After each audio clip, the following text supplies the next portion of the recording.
Amperge Convida. Amperge Convida é um programa sobre o Ministério Público do Rio de Janeiro, suas histórias e seus personagens, e é destinado não apenas àqueles diretamente envolvidos com a instituição, promotores, procuradores e servidores, mas a toda a sociedade que ele representa. Em linguagem simples e direta, vamos tratar de temas relacionados à atuação do MP, entrevistando os protagonistas dessa história.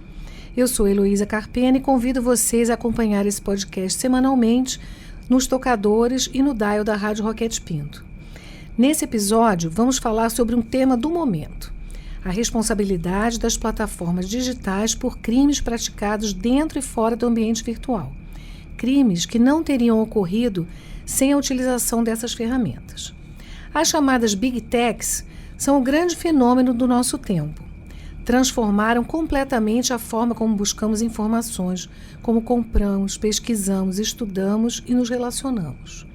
Essas fantásticas inovações trouxeram para o meio social novos, inesperados e imensos riscos.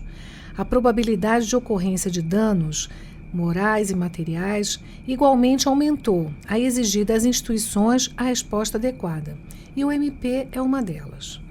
Assistimos horrorizados a muitos desses riscos se concretizarem em ataques à democracia, como vimos no 8 de janeiro, e mais recentemente em violentos episódios ocorridos em escolas em São Paulo, no Rio de Janeiro, Manaus, Goiás, por todo o país. A tensão entre princípios jurídicos da mesma hierarquia, a vida e a privacidade, de um lado, e a liberdade de expressão de outro, coloca em debate a ponderação entre esses interesses, ambos merecedores de proteção. Não é simples a solução desses conflitos, mas sua complexidade não deve nos afastar do enfrentamento. Ao contrário, é preciso regulamentar e, o que é mais urgente, responsabilizar aqueles que contribuem para a difusão da cultura do ódio e da violência. É possível responsabilizar civil, administrativa e penalmente. Tais esferas são independentes e não excludentes, isto é, são caminhos que podem ser percorridos de forma simultânea para que as respostas sejam efetivas em sua função dissuasória, isto é, para desestimular esses comportamentos. No entanto, os profissionais do direito têm divergido sobre a forma de responsabilização das redes sociais. A polêmica levou ao STF a realizar uma audiência pública para ouvir a sociedade civil sobre a interpretação de dispositivo do Marco Civil da Internet, lei federal editada em 2014. Os temas debatidos na audiência foram a responsabilidade de provedores de aplicativos ou de ferramentas de internet por conteúdo gerado pelos usuários e a possibilidade de remoção de conteúdos que possam ofender direitos da pessoa, incitar o ódio ou difundir notícias falsas. A questão do artigo 19 se resume a saber se há necessidade da ordem judicial para que a plataforma remova conteúdos produzidos pelos usuários. Na Lei Geral de Proteção de Dados, igualmente graça a controvérsia sobre a responsabilização, se subjetiva, com a prova da culpa, ou objetiva, que acompanha a tendência da responsabilidade civil, tornando mais efetiva a proteção das vítimas. O assunto está na pauta do Congresso Nacional, que discute o PL 2630 de 2020, que ficou conhecido como PL das Fake News, mas agora pretende regular vários aspectos da vida online. É possível regular eficazmente? Criar regras que nos protejam? É possível responsabilizar efetivamente? Condenar ao pagamento de indenizações que estimulem as plataformas a investirem mais segurança para os usuários? Para responder a essas e outras questões, Amperge Convida recebe hoje a ex-procuradora de Justiça, Lúcia Teixeira, que é doutoranda em Direito Constitucional no Instituto Brasileiro de Ensino, Desenvolvimento e Pesquisa, o IDP, mestre em Direito Civil pela UERJ, pós-graduada em Sociologia Urbana pelo Departamento de Ciências Sociais da mesma universidade, ex-procuradora de Justiça do Ministério Público do Rio de Janeiro e advogada especialista em Direito Digital. Lúcia vai conversar conosco sobre esse e outros assuntos que estão aí, assuntos do momento. Muito boa tarde, Lúcia. Obrigada por aceitar o nosso convite. Boa tarde, Heloísa. Obrigada pelo convite. É uma honra estar aqui conversando com você. Então, vamos começar falando sobre o PL das fake news, chamado das fake news, né, que agora se tornou alguma coisa muito maior do que isso, e essa tentativa que está em debate no Congresso Nacional, com muitos vai e vens, mas ainda na pauta do Congresso, as tentativas e as fórmulas para responsabilização das plataformas. Como é que está andando isso e como é que surgiu, ou esse assunto ganhou novo fôlego, novo impulso? Esse assunto estava um pouco, não diria adormecido, mas um pouco parado no ano passado. O PL 2630, que ganhou esse apelido por causa até da mídia, né? Mas acho que é um apelido ruim, PL das fake news. A gente vai conversar sobre isso. Mas o PL 2630, ele nasceu em 2020. Lá no Senado Federal, foi um projeto de lei do senador Alessandro Vieira, e ele foi aprovado até rapidamente lá no Senado e foi para a Câmara, em junho de 2020 ou julho. Aí na Câmara ele ganhou lá uma discussão bem ampla. Na época foram audiências públicas, com a sociedade civil organizada participando bastante, mas depois de 2022 ele já tinha um novo substitutivo do relator, do deputado Orlando Silva, em 2022, e ficou ali um pouco parado. O grande divisor de águas para a retomada desse PL foi o 8 de janeiro. Eu diria o 8 de janeiro e os ataques às escolas, né? Aqueles crimes, homicídios que aconteceram tanto em março quanto, né, em abril. Eu acho que ali foi o divisor de águas e também isso influenciou no movimento do Supremo Tribunal Federal, que, ao mesmo tempo, além da tramitação do PL, havia uma discussão importante numa ação no Supremo Tribunal Federal. O que é essa discussão? A discussão sobre a constitucionalidade do artigo 19 do Marco Civil da Internet, que é esse artigo que foi, na época que a lei foi publicada, sancionada, em 2014, a ideia era de não restringir a inovação, que as plataformas pudessem ser livres para inovar e gerir seus modelos de negócios. Então, na época, pensava-se o seguinte: essas plataformas não são responsáveis pelos conteúdos porque elas só, digamos, hospedam esses conteúdos. Elas não geram esses conteúdos. A ideia é de que elas eram meras intermediárias. Só que hoje já se sabe que esses conteúdos eles têm toda uma algoritmização por parte das plataformas. Esses conteúdos eles viralizam ou não dependendo do algoritmo, dependendo desse modelo de negócios das plataformas. E há também uma monetização de vários desses conteúdos. Quer dizer, quanto mais viral o conteúdo, mais ele gera receitas e recursos para as plataformas. Então, a plataforma não é mera intermediária só. Sim, claro. E da fórmula como o artigo 19 se encontra redigido e tem sido interpretado, você acha que essa forma de controle é efetiva? Não é efetiva. Essa discussão, eu acho que já está bem amadurecida agora no Brasil, depois do 8 de janeiro, depois da questão das escolas, dos efeitos nocivos desse modelo. Por mais que muitos ainda defendam o artigo 19, mas a gente vê que o artigo 19 ele tem só duas exceções, né?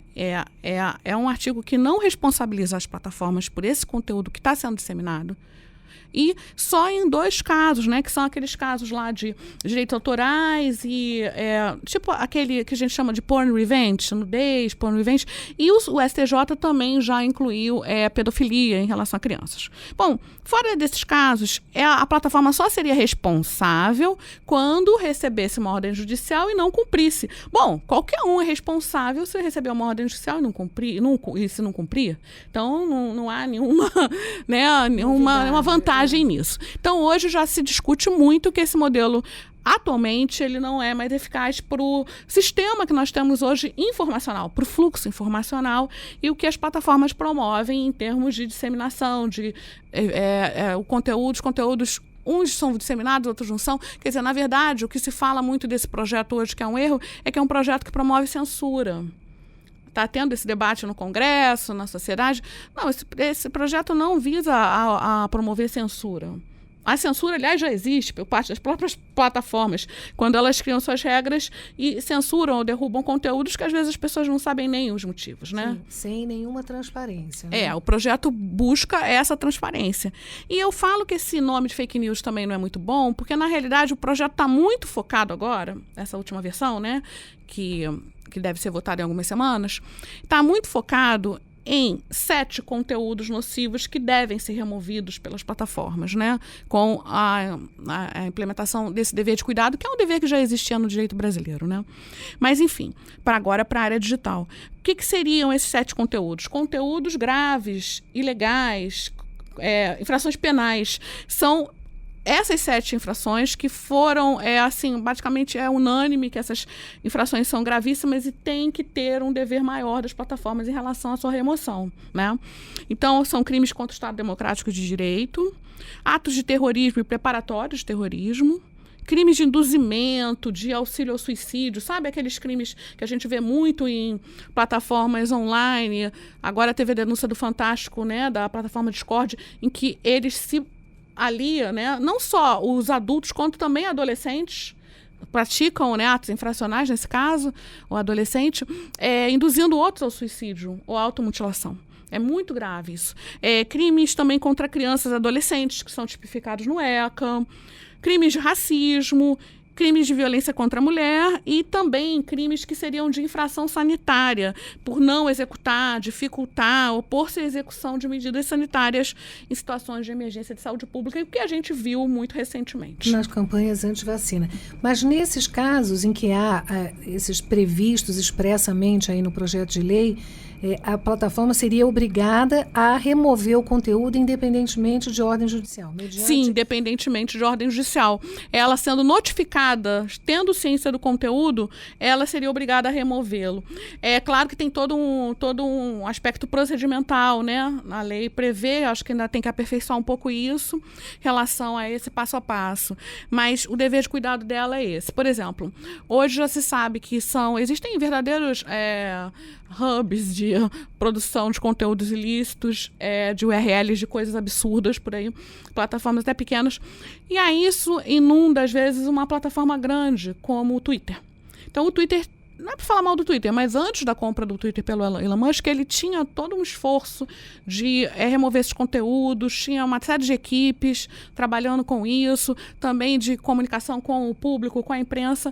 E aí, num reajuste, ou digamos assim, ele foi remodelado no modelo de negócios do Twitter pelo novo dono, e ele resolveu que aquilo era despesa inútil. Quer dizer, resolveu ir mandando embora aqueles profissionais. O Twitter ficou à míngua, né? Então, hoje, vemos esses conteúdos lá se alastrando. Inclusive, em relação às questões das ameaças das escolas, é importante demais falar aqui no programa sobre o que está acontecendo, as providências que foram tomadas. Sim, pois é, eu quero aproveitar esse seu viés também como promotora e procuradora de justiça sempre dedicada aos assuntos da infância e adolescência, então quero aproveitar e te pedir para falar um pouco sobre esse aspecto específico, né, da violência que foi disseminada, né, através das redes, enfim, desses instrumentos aí utilizados no meio digital de maneira antissocial e que tem relação de causa e efeito com os episódios de violência que aconteceram nas escolas. Então, como também membro do Ministério Público, como é que você vê isso? Qual é a atuação que você recomendaria, né, aos colegas que adotassem a reação a esses episódios e o que já vem sendo feito? Hoje está havendo um esforço nacional de combate a esse estado de coisas. O Ministério da Justiça e Segurança Pública editou uma portaria que prevê essas obrigações às plataformas, independentemente ainda dessa lei, que ainda não foi votada, ainda não foi aprovada, mas já existe uma norma no direito brasileiro, né? Essa portaria, e o estado de emergência da situação exigiu essa providência. Vocês lembram, né, que em março teve aquele ataque em São Paulo, morreu uma professora, depois em seguida, em abril, teve aquele ataque naquela creche em Blumenau, e o que se descobriu é a ligação desses ataques e dessas ameaças com os conteúdos disseminados nas redes. É muito fácil disseminar esses conteúdos de violência.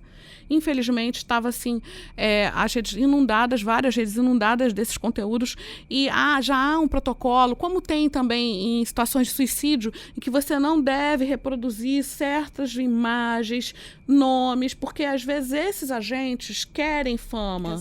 Querem essa fama. Tanto é que o 20 de abril, que foi marcado por uma grande campanha de ameaças de escolas nas redes, o 20 de abril ele representa o aniversário daquele massacre de Columbine, que foi em 20 de abril de 1999. Então, existe esse registro nas redes constante, esses grupos se unem em função desses eventos terríveis, macabros mesmo. Então, eu acho que a implementação, através dessa portaria, de um canal de denúncia, que é o canal Escola Segura, que foi uma parceria do Ministério da Justiça com a SaferNet, que é uma ONG importantíssima no Brasil, que desde 2006 tem canal de denúncias para crimes cibernéticos. Então, ela criou um canal, tem um link, né? Você pode entrar no Ministério da Justiça, tem um link em que se denuncia lá o URL e o conteúdo. Para vocês terem uma noção, em menos de um mês foram denunciadas 9.000 URLs de denúncias sobre ataques às escolas. Então, o problema é muito sério. Isso tudo é direcionado para investigação penal depois, para apuração devida, e há todo um consórcio dos estados e municípios nessa área da atividade policial e o Ministério Público também para o combate desses crimes. Quer dizer, já foram centenas de pessoas presas, muitas indiciadas, e os crimes estão sendo investigados. Mas precisamos falar das redes. Porque é claro que quem está produzindo conteúdo está se valendo dessas vulnerabilidades nas redes, dessas fragilidades em termos de cuidado das redes. Então, as redes realmente precisam colaborar. E agora, com a discussão legislativa, esse tema vai avançar no Brasil. Ainda temos muita coisa para avançar no próprio projeto de lei, né? Foram retirados alguns temas, por exemplo, remuneração de conteúdo jornalístico, isso foi retirado, direitos autorais também foi um outro tema retirado.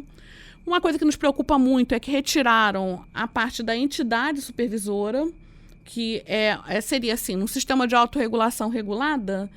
Nessas partes de autorregulação regulada, essa entidade ela faz o controle disso, verifica os relatórios de transparência, as auditorias, como é que estão as questões de transparência algorítmica, e essa entidade é muito importante. Então, precisamos pensar numa conformação viável. Até que a Anatel seria, né, a agência indicada para desempenhar esse papel. Agora, já os consumidores dos serviços de telecomunicações já não se sentem amparados, né, pelo trabalho da agência. Eu faço ideia o que acontecerá, o que aconteceria caso eles tivessem também essa incumbência. Mas e a Autoridade Nacional de Proteção de Dados? A Autoridade Nacional de Proteção de Dados até lançou uma nota sobre o projeto. Teria também uma opção. Uma outra opção seria algo que seja um pouco misto, que traga pessoas de várias áreas. Eu acho importante existir uma entidade que tenha poderes fiscalizatórios, normativos e sancionadores. Sem esses poderes, vai ser muito difícil cumprir, fiscalizar o que está exposto na lei. É claro que esses órgãos, esses provedores, eles vão ter um espaço de autorregulação deles também, que é importante, que vai seguir normas técnicas, normas procedimentais deles, mas vão ter que ter também um controle estatal. Então, realmente está na mesa a proposta da Anatel, com muitas reservas por parte de consumidores e não consumidores. Outras áreas também discutem, porque é uma agência que foi configurada para uma competência de infraestrutura de telecomunicações e como que vai cuidar agora da área digital. O Comitê Gestor da Internet, que cuida da internet, enfim, da regulação da internet, ele também não tem essa estrutura para exercer esse tipo de competência tão ampla de fiscalização, normatização, sancionadora. A ANPD ainda está nos seus primórdios, né, de atuação, começou há pouco tempo, está ainda implementando agora que lançou a resolução de dosimetria das sanções da LGPD. Então, acho que também tem suas dificuldades. Então, é preciso criar um consenso, um diálogo com o governo para que essa entidade de supervisora saia de forma adequada. Eu acho que há um consenso entre os operadores do direito, e eu acho que na própria sociedade, de que é importante, é necessário responsabilizar as plataformas. O problema, o X da questão é assim, como fazer isso de forma efetiva, né? Então, o projeto de lei, até onde eu conheço, traz essas previsões, né, contém essas previsões com relação à retirada dos conteúdos, né, que infringam esses valores, que são os mais caros à sociedade, pelo menos nesse momento histórico que nós estamos vivendo.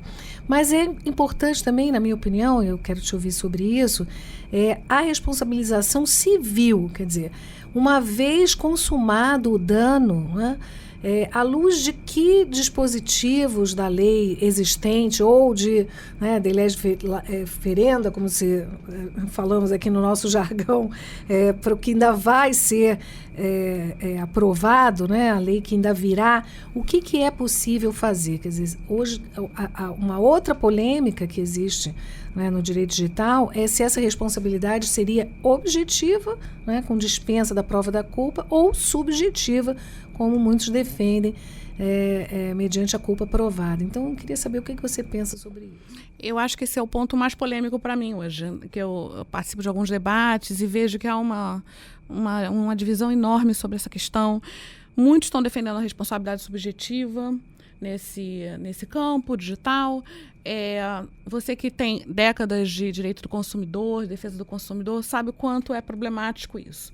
Porque transferir esse ônus de provar a culpa para as vítimas numa simetria informacional de poder. Porque hoje essas plataformas são as entidades que têm maior poder econômico e político no mundo. Às vezes tem mais receita, o valor delas, o valuation dessas plataformas, e a receita é maior do que o PIB de muitos estados nacionais. E elas têm um caráter transfronteiriço. Então, não se pode imaginar que um regime de responsabilidade civil subjetiva, que, claro, serve para muitas situações, possa ser adequado a uma situação dessas. Eu realmente tenho muita dificuldade em, há tantos anos o Ministério Público também atuando com tutela coletiva, eu tenho muita dificuldade em entender esse regime de responsabilidade subjetiva funcionando no caso das plataformas. Sim, porque isso significaria a completa irresponsabilidade, porque dificilmente tanto as vítimas de forma individual como os autores coletivos, o Ministério Público aí encabeçando a lista, teriam sérias dificuldades em provar uma falha num dever de cuidado, sob forma de negligência, imprudência ou imperícia, daqueles agentes, daqueles que são responsáveis pelo funcionamento das plataformas. Quer dizer, uma questão técnica tão implicada, tão complexa, que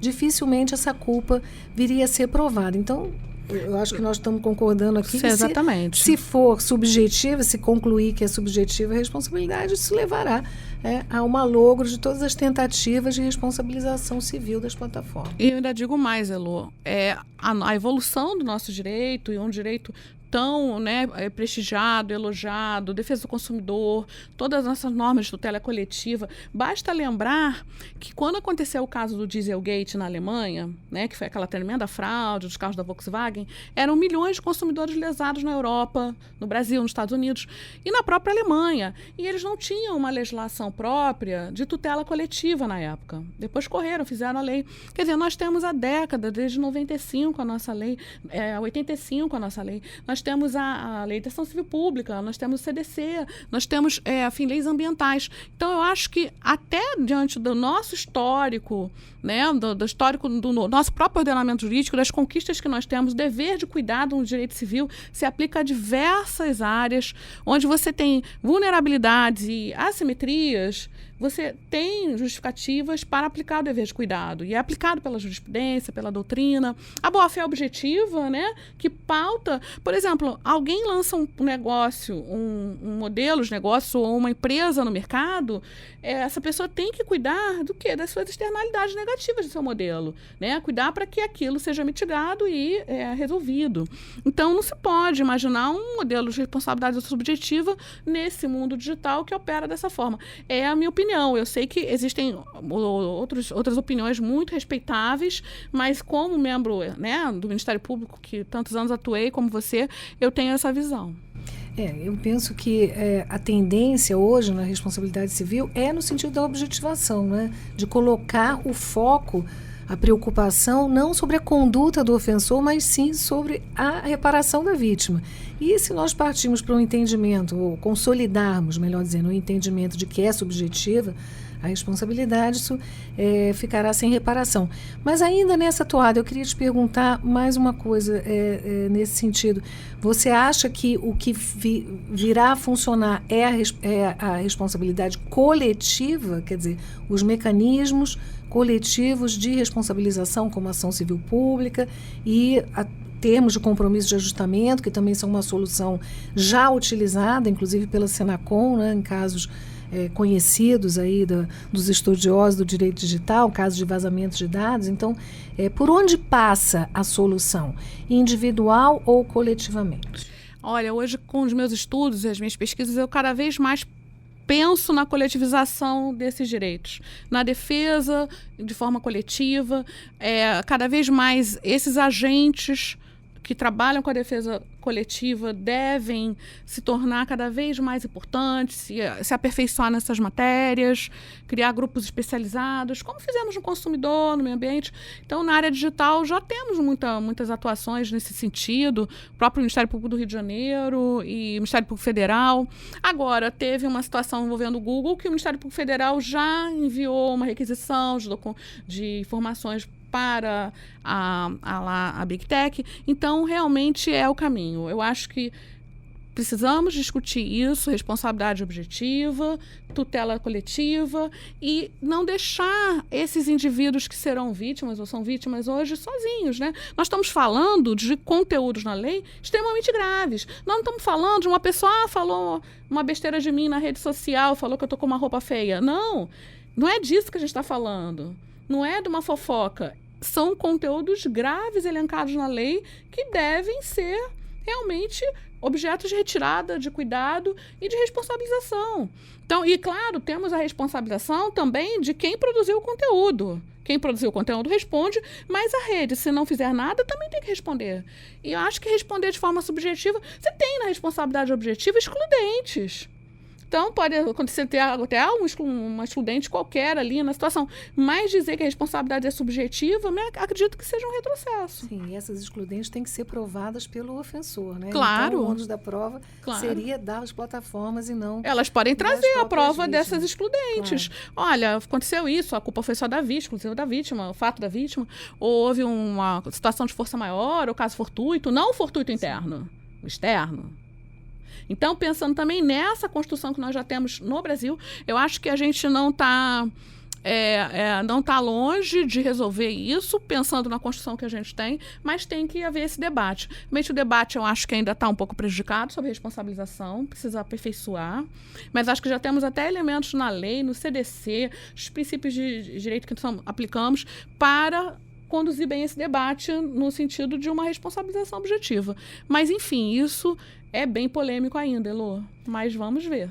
Mas temos fé que a lei venha espelhar o anseio legítimo da sociedade, né? Então lá o Congresso Nacional para ouvir, né, os interessados, ouvir as plataformas, naturalmente, mas também aqueles que estão sofrendo aí as consequências desse, como você disse, novo modelo de negócios, e eu diria desse risco que os serviços prestados pelas plataformas introduziram aí no meio social.